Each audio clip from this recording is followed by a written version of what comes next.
Xin chào các bạn, hôm nay chúng ta lại cùng gặp nhau qua buổi chữa đề thi tuyển sinh vào lớp 10 chuyên của trường Hà Nội Amsterdam năm học 2017-2018. Đề thi này gồm có 3 phần chính. Phần đầu tiên là vocabulary and grammar, phần thứ hai là reading và cuối cùng là writing. Chúng ta cùng nhau chữa đề nhé. Now we will start with vocabulary and grammar. For the first 5 questions, you will choose the best options A, B, C, or D to complete the sentences. Number 1. A good dictionary is indispensable to any language majors. To be indispensable means to be absolutely necessary, cực kỳ cần thiết, không thể thiếu được đối với cái gì chúng ta sử dụng giới từ to. Number 2. I expect the new trend will soon catch on here. To catch on means to become popular, trở nên phổ biến, thông dụng, được ưa chuộng. Number 3. I really admire the hero of the film. He is so... Khi nói về a hero, một người anh hùng, thì chúng ta sử dụng tính từ adventurous ở đây là thích hợp nhất, rất ưa mạo hiểm. Number 4. My supervisor is angry with me. I haven't done all the work that I should have done last week. Tôi vẫn chưa làm xong tất cả những công việc mà đáng lẽ ra tôi đã phải hoàn thành vào tuần trước. Các bạn nhớ cấu trúc should have done something có nghĩa là đáng lẽ ra đã phải làm gì mà sự thật là đã không làm. Number 5. He was a generous friend, but as a businessman, he drove a hard bargain.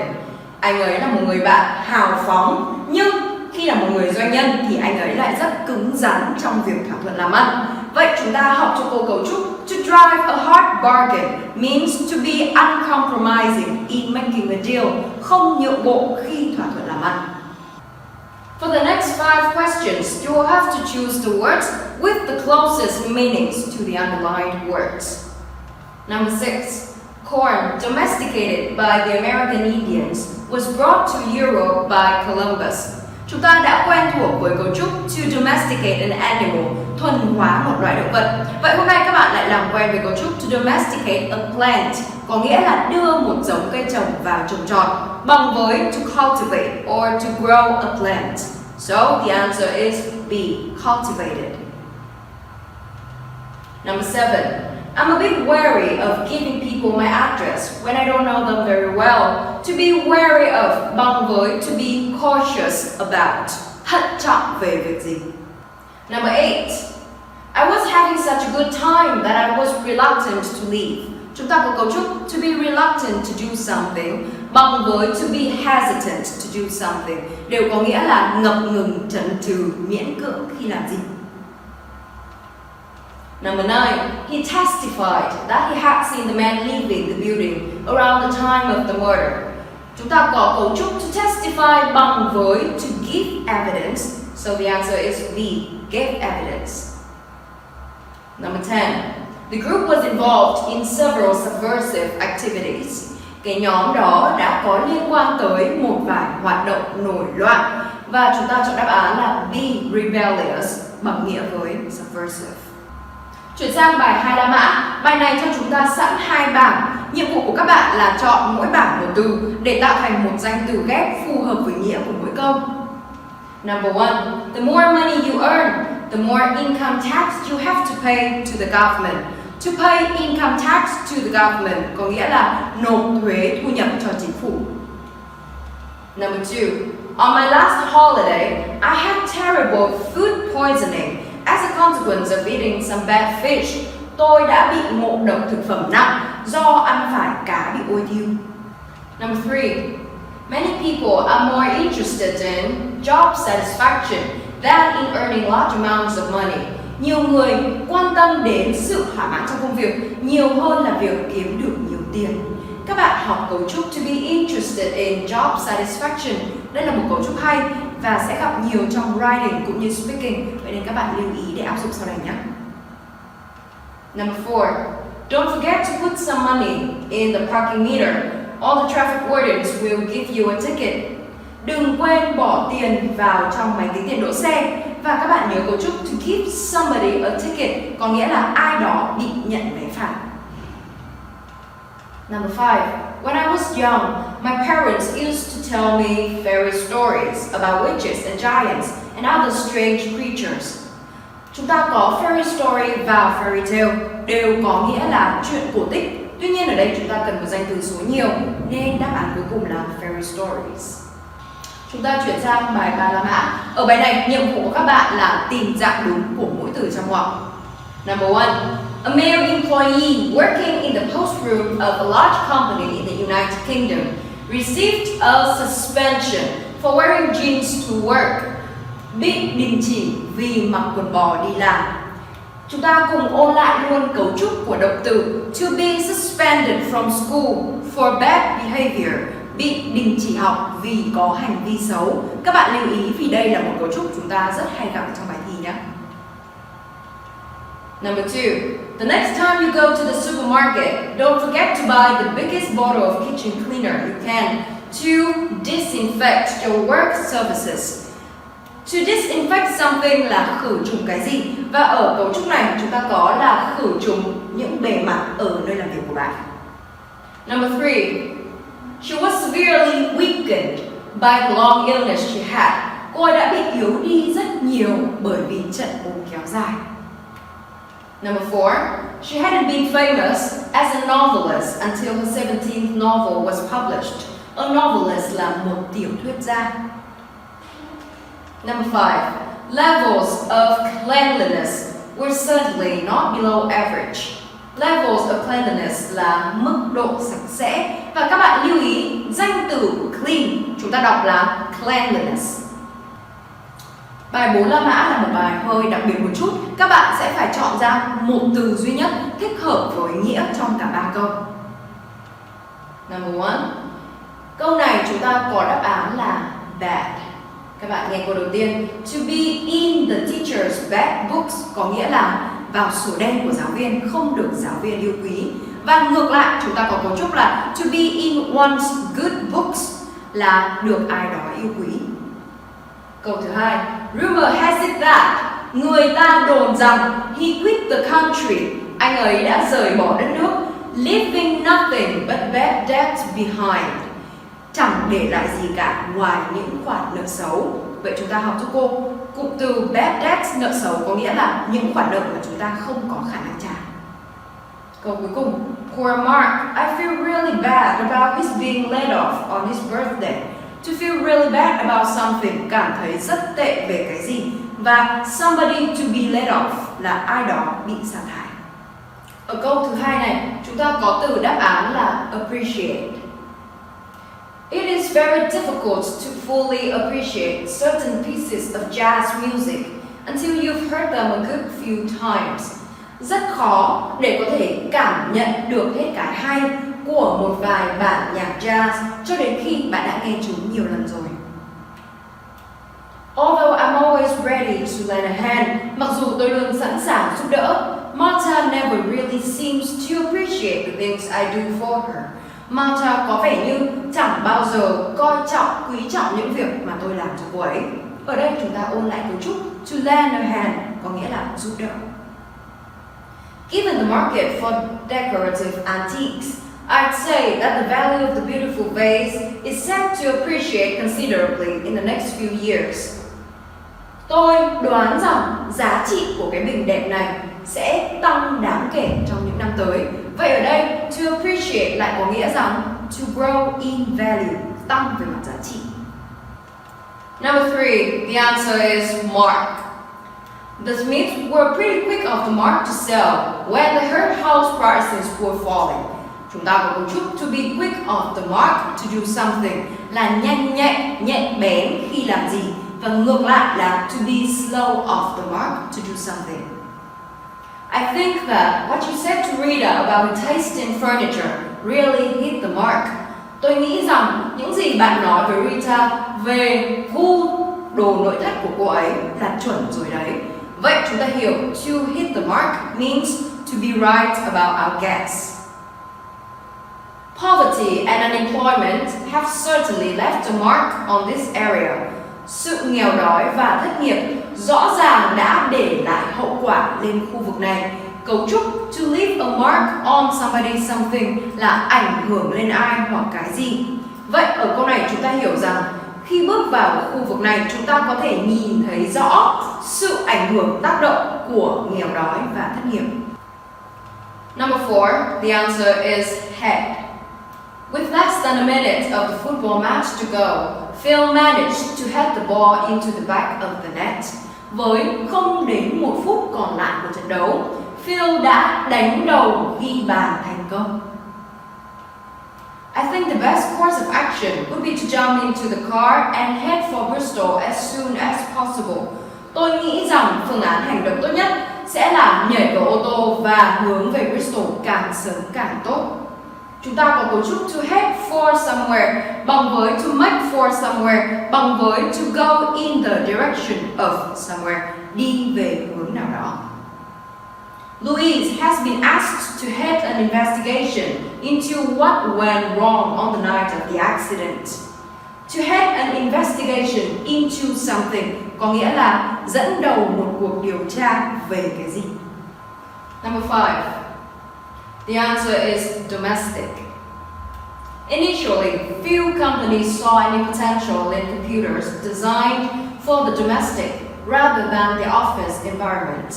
Ban đầu, rất ít công ty có thể nhìn thấy tiềm năng ở những chiếc máy tính được thiết kế dành riêng cho hộ gia đình chứ không phải là môi trường văn phòng.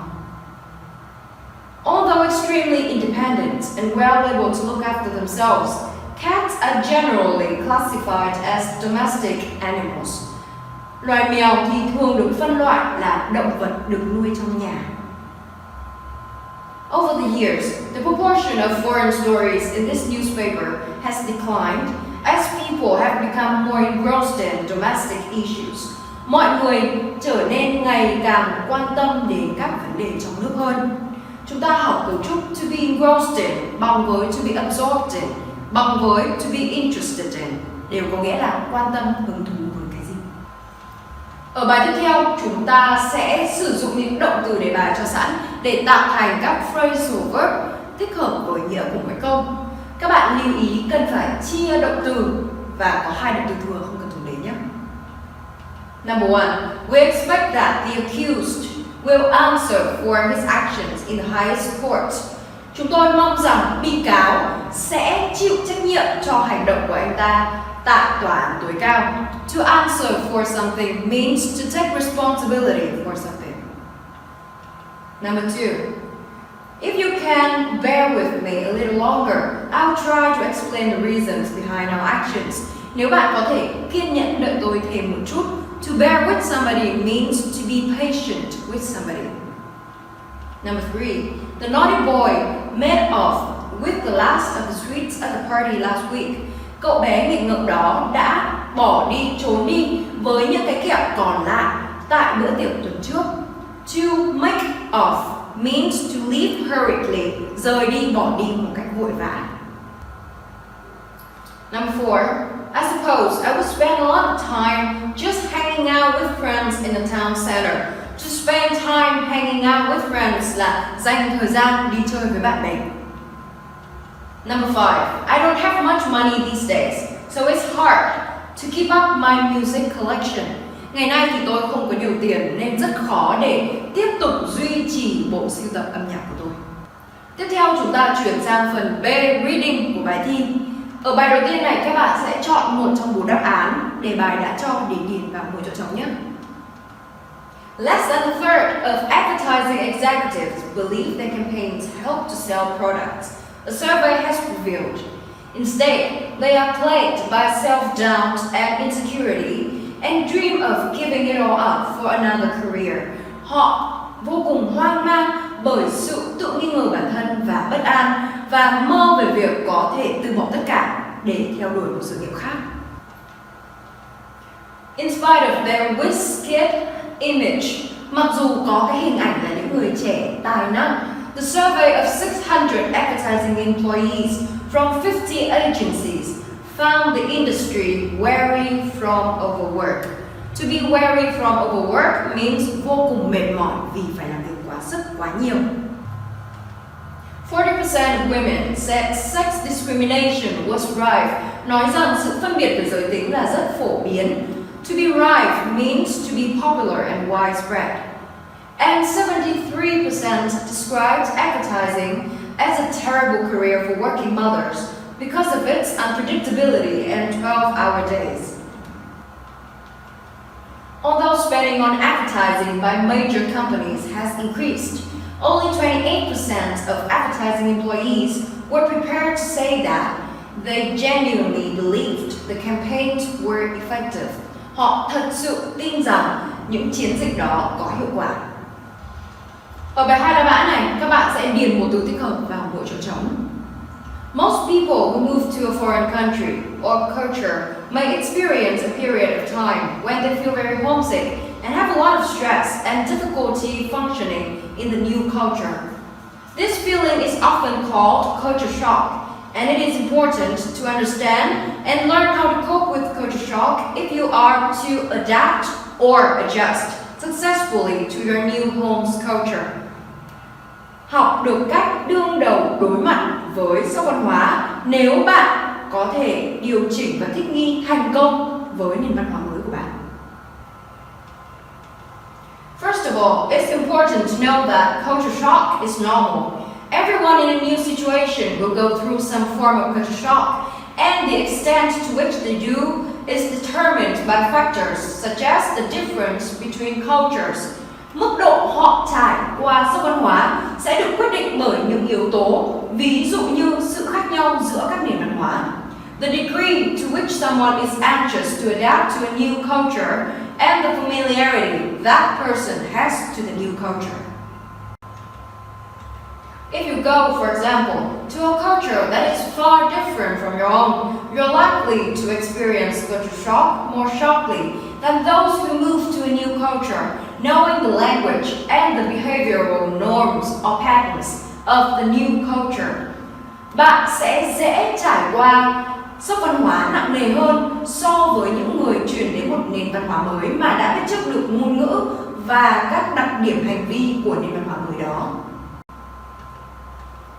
There are 4 general stages of cultural adjustment, and it is important that you are aware of these stages and can recognize which stage you are in and when, so that you will understand why you feel the way you do, để bạn có thể hiểu được tại sao bạn lại cảm thấy như vậy, and that any difficulties you are experiencing are temporary, a process you are going through rather than a constant situation.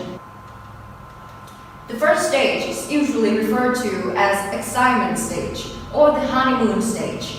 Upon arriving in a new environment, you'll be interested in a new culture. Everything will seem exciting, everyone will seem friendly and helpful, and you'll be overwhelmed with impressions. During this stage, you are merely soaking up the new landscape, taking in these impressions passively, and at this stage, you have little meaningful experience of the culture. But it isn't long before, chẳng bao lâu trước khi, the honeymoon stage dissolves into the second stage, sometimes called the withdrawal stage. The excitement you felt before changes to frustration as you find it difficult to cope with the problems that arise. It seems that everything is difficult, the language is hard to learn, people are unusual and unpredictable, friends are hard to make, rất khó để kết bạn, and simple things like shopping and going to the bank are challenges. It is at this stage that you are likely to feel anxious and homesick, and you will probably find yourself complaining about the new culture or country. This is the stage which is referred to as culture shock. Culture shock is only temporary, and at some point, if you are one of those who manage to stick it out, to stick something out means to continue till the end, làm được đến cùng. You will experience the third stage of cultural adjustment, the recovery stage. At this point, you have a routine and you feel more confident functioning in the new culture. You start to feel less isolated as you start to understand and accept the way things are done and the way people behave in your new environment. Customs and traditions are clearer and easier to understand. At this stage, you deal with new challenges with humor rather than anxiety. The last stage is the home or stability stage. This is the point when people start to feel at home in the new culture. At this stage, you'll function well in the new culture, adopt certain features and behaviors from your new home, and prefer certain aspects of the new culture to your own culture. There is, in a sense or in a view, a fifth stage to this process. Theo cách nhìn nào đó thì có giai đoạn thứ 5 đối với quá trình này. If you decide to return home after a long period in a new culture, nếu bạn quyết định quay trở về nhà sau một thời gian dài ở nền văn hóa mới, you may experience what is called reverse culture shock. This means that you may find aspects of your own culture foreign because you are so used to the new culture that you have spent so long adjusting to. Reverse culture shock is usually pretty mild. You might notice things about your home culture that you have never noticed before, and some of the ways people do things may seem odd. Reverse culture shock rarely lasts or remains or stays for very long. Sốc văn hóa ngược thường hiếm khi kéo dài quá lâu. Chúng ta đến với bài 35 mã ở phần reading. Các bạn cần chọn một đoạn văn trong số những đoạn đã cho để hoàn thành một chỗ trống của bài. Ở bài này các bạn cần sử dụng kỹ năng skim, đọc lướt mỗi đoạn để biết được nội dung của đoạn đó. Sau đó tập trung đọc kỹ một hoặc hai câu cuối cùng của đoạn để từ đó chúng ta tìm ra được sự liên hệ của đoạn này với đoạn tiếp theo mà chúng ta cần tìm. Chúng ta sẽ bắt đầu đi sâu vào chi tiết từng câu hỏi một. Ở đoạn đầu tiên của bài, chúng ta có thể thấy được đây là đoạn miêu tả về khu căn hộ VZ này, và các bạn đặc biệt chú ý vào câu cuối cùng giúp cô. Not only that, but VZ is stylish and every flat comes with a private garden. Khu nhà VZ này rất có phong cách và căn hộ nào cũng có một khu vườn riêng. Những điều này cho chúng ta thấy được đây là khu căn hộ nghe có vẻ rất đắt tiền và sang trọng. Vậy để tiếp nối ý này, đáp án của chúng ta là đoạn D. Chúng ta có thể thấy ngay được cụm từ state of the art paradise for the super rich là một thiên đường vô cùng hiện đại dành cho giới siêu giàu, chính là một cách nói khác cho câu cuối cùng của đoạn phía trên. Những câu hỏi tiếp theo chúng ta sẽ tiếp tục áp dụng các bước tương tự. Ở đoạn này chúng ta tập trung phân tích vào câu cuối, nói về thiết kế thông minh của khu nhà VZ, đó là thân thiện với môi trường, không cần chi phí cao hay sử dụng công nghệ tiên tiến. Và đáp án cho question number 2 của chúng ta là đoạn E. Ở đoạn này chúng ta tìm thấy to increase efficiency, tăng mức độ hiệu quả thì tương đương với việc không cần đến high cost, và in the least complicated manner possible thì tương đương với without advanced technology.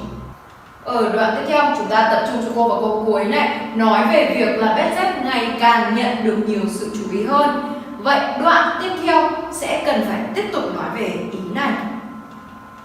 Câu số 3 chúng ta chọn đáp án là đoạn F. Recently, this ở đây chính là this attention has been coming from Asia, dưới hình thức là khách du lịch đến thăm từ Ấn Độ và Trung Quốc. Ở đoạn tiếp theo, chúng ta thấy rằng đoạn này tập trung nói về energy efficiency, sự hiệu quả trong việc sử dụng năng lượng. Và hơn thế nữa thì Liên minh châu Âu đã ra chỉ thị yêu cầu các nhà xây dựng phải đưa ra được bằng chứng cho thấy rằng họ đang đáp ứng những yêu cầu về việc tiết kiệm năng lượng như thế nào.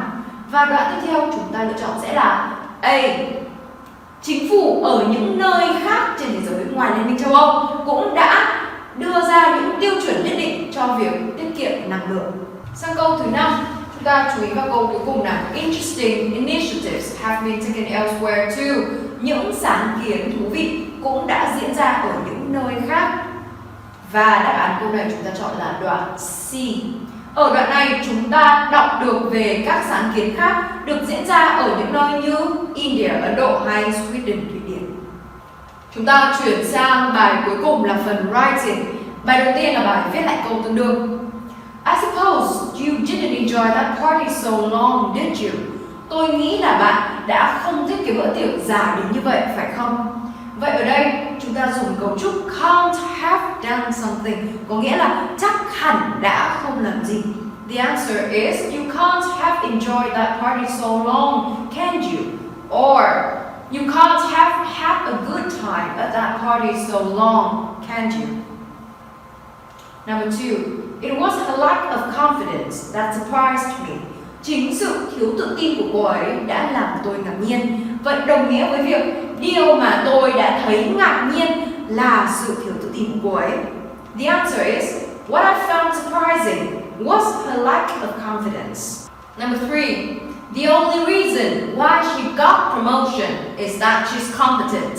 Lý do duy nhất cho việc cô ấy đã được thăng chức là vì cô ấy có năng lực.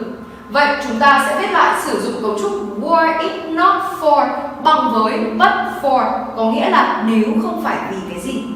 The answer is, were it not for her competence, she wouldn't have got promotion or promoted. Number 4. That rumor about the politician and the construction contract is absolutely false. Cái tin đồn về chính trị gia và hợp đồng xây dựng là hoàn toàn sai. Vậy có nghĩa là hoàn toàn không có một chút sự thật nào trong tin đồn đó. Chúng ta viết lại là there is absolutely no truth or not any truth in that rumor about the politician and the construction contract. Number 5. The passenger said to the taxi driver, "Hurry up," and he added, "I must be at the station on time." Chúng ta sử dụng reported speech để viết lại câu này. The answer is, the passenger told the taxi driver to hurry up because, or since, or as, he had to be at the station on time. Lưu ý nhỏ ở câu này đó là khi chuyển must dưới dạng reported speech, chúng ta sẽ viết lại thành had to. Bài 2 các bạn sẽ viết lại câu sử dụng những từ đề bài đã cho. Number 1. Attendance at the additional evening lectures is not obligatory for students. To be not obligatory means to be optional, không bắt buộc. Và chúng ta viết lại sử dụng cấu trúc của danh từ. Students are under no obligation to attend the additional evening lectures. To be under no obligation to work means không bắt buộc phải làm gì. Number 2. All are eligible for the contest. There is no discrimination of race and sex. Tất cả mọi người đều đủ điều kiện để tham gia cuộc thi này. Không có một sự phân biệt nào về chủng tộc hay giới tính cả. Chúng ta viết lại là all are eligible for taking or to take part in the contest, regardless of race and sex. Cấu trúc to be eligible for something verbing bằng với to be eligible to verb, đủ điều kiện cho cái gì hoặc để làm gì. Và regardless of something bằng với there is no discrimination of something, không có sự phân biệt về cái gì. Number 3. They couldn't deceive customers although they used attractive advertisement. The answer is, whatever attractive advertisement they used, they couldn't deceive customers. Dù họ có sử dụng quảng cáo thu hút hấp dẫn nào thì họ cũng không thể lừa được khách hàng. Number 4. I don't care if she doesn't write to me. Tôi không quan tâm nếu cô ấy không viết thư cho tôi. The answer is, it makes no difference to me if or whether she writes to me or not, or she stays or keeps in touch or not. Dù cô ấy có viết thư hay giữ liên lạc cho tôi hay không thì cũng chẳng có gì khác biệt cả. Các bạn nhớ cấu trúc it makes no difference to somebody if hoặc whether cộng với mệnh đề nhé. Ở câu này thì có nhiều đáp án được chấp nhận. Tuy nhiên, đáp án writes to me là an toàn nhất vì nó giống với những gì đề bài đã cho. Number 5. I don't know how he is going to accept the fact that he has lost his job. And the answer is, I don't know how or in what way he is going to come to terms with losing his job. Chúng ta có cấu trúc to come to terms with something verbing means to accept something unpleasant or difficult. Chấp nhận một điều gì đó không dễ chịu hoặc khó khăn. Phần cuối cùng của bài là essay writing, phần viết luận. Chúng ta thường gặp những chủ đề liên quan đến nghị luận xã hội và để viết tốt những bài văn về chủ đề này thì các bạn cần dành thời gian để nghiên cứu thêm thông tin, tăng vốn kiến thức nền cũng như đa dạng hóa lượng từ vựng của mình.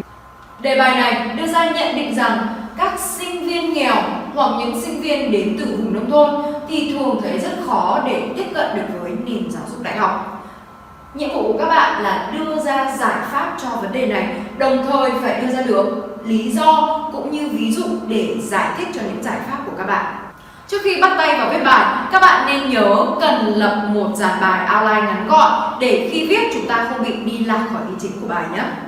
Và đây là một vài solutions, giải pháp cô đưa ra để các bạn có thể tham khảo thêm khi viết bài nhé. Đầu tiên, governments can invest more in establishing qualified universities in rural areas. Hiện tại, đề bài nói rằng các sinh viên ở vùng nông thôn hiện không thể tiếp cận được với nền giáo dục đại học. Vậy một trong những giải pháp đó là chính phủ có thể đầu tư xây dựng các trường đại học tại những khu vực đó. Next one, governments, universities and other institutions can offer scholarships, financial aids to outstanding students and give loans to the students in need. Chính phủ, trường đại học và các tổ chức khác có thể trao học bổng hoặc hỗ trợ tài chính cho các sinh viên xuất sắc. Ngoài ra có thể cung cấp các khoản vay đối với các sinh viên khác. Cuối cùng, universities can provide students with work opportunities on campus. Các trường đại học có thể tạo điều kiện cho sinh viên làm việc ngay trong kỳ học ở tại trường. Sau khi đã lập ra một dàn bài rồi, các bạn sẽ bắt tay vào viết bằng cách phát triển các ý trong dàn bài của mình. Các bạn nhớ rằng cần phải đưa ra reasons and examples để làm cho mỗi giải pháp của các bạn trở nên thuyết phục, và cần lưu ý phải bám sát theo dàn bài mà mình đã lập ra nhé. Đây là phần vocabulary notes mà cô đã tổng hợp giúp các bạn từ đề thi này. Bây giờ chúng ta sẽ cùng đọc to lại một lần những notes này nhé. Number 1. To be indispensable to any language majors. Number 2. The new trend to catch on, to become popular. Number 3. To drive a hard bargain. Number 4. Corn to be domesticated, to be cultivated. Number 5. To be wary of giving people my address. Number 6. To be reluctant to vote, to be hesitant to vote. Number 7. To testify that, to give evidence that. Number 8. To be involved in several subversive activities. Subversive means rebellious. Number 9. To pay income tax to the government. Number 10. To have a terrible food poisoning as a consequence of something whipping. Number 11. Traffic warden. Number 12. To receive a suspension for wearing jeans to work. Number 13. To disinfect your work surfaces. Number 14. To be severely weakened by something. Number 15. To be in the teacher's bad books. Number 16. Rumor has it that. Number 17. To leave nothing but bad debts behind. Number 18. To be ready to lend a hand.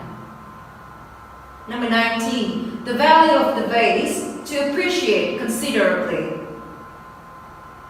Number 20. To be quick off the mark to sell the house. Number 21. To hit the mark. Number 22. Poverty, to leave a mark on this area. Number 23. To head for somewhere, to make for somewhere. Number 24. To head an investigation into something. Number 25. To be engrossed in domestic issues, to be absorbed in, to be interested in. Number 26. The accused, to answer for his actions, to answer for something, to accept responsibility for something. Number 27. To bear with somebody for a moment. Number 28. To make off with something, to leave hurriedly. Number 29. To be plagued by self-doubt and insecurity. Number 30. To find the industry weary from overwork. Number 31. Sex discrimination, to be rife, means to be widespread and common. Number 32. To learn how to cope with culture shock. Number 33. To adapt or adjust to a new culture. Number 34, to stick something out, to continue to do something till the end. Number 35, to be under no obligation to do something. Number 36, to be eligible for something or to be eligible to do something. Number 37, to come to terms with something voting means to accept something unpleasant. Vừa rồi chúng ta đã chữa xong một đề thi tuyển sinh vào lớp 10 chuyên của trường Trung học phổ thông chuyên Hà Nội Amsterdam năm học 2017-2018. Cô tin rằng nếu các bạn vẫn tiếp tục chăm chỉ làm những bộ đề như thế này, các bạn sẽ có thể đạt được kết quả như kỳ vọng trong kỳ thi sắp tới.